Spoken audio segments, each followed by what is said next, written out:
రాయండి. మరి ఇంత ఈజీ క్వశ్చనా? రెచ్చిపోతా చూడు.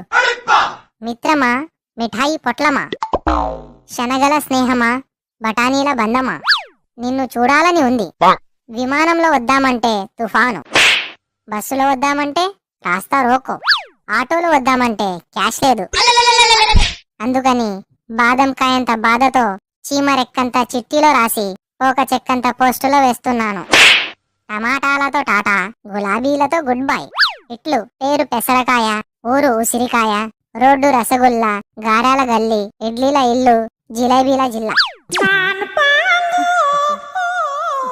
రే మామా, లెటర్ రాసినట్టున్నావు, కాస్త చూపెట్టురా, పాస్ అయిపోతా.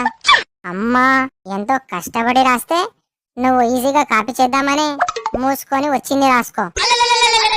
2020లో జరిగిన ఒక గొప్ప పని ఏమిటి? 2020లో గొప్ప పని అంటే ఒకటే ఒకటి ఉంది, అదే టిక్ టాక్ నిషేధం. సార్, వాడు రాసిన లెటర్ చూపెట్టడం లేదు, చూపెట్టమని చెప్పండి, లేదంటే గట్టిగా దగ్గుతా. దగ్గుతే దగ్గు, నాకేంటి? గట్టిగా దగ్గుతే నన్ను, వాణ్ణి, మిమ్మల్ని అందరినీ తీసుకెళ్లి క్వారంటైన్ లో పెడతారు. ఆ తర్వాత మీ ఇష్టం సార్. అమ్మ బాబోయ్, అంత పని చేయకు. ఇప్పుడేంటి, వాడు నీకు లెటర్ చూపెట్టాలి అంతేగా? రేయ్, వాడికి లెటర్ చూపెట్టురా.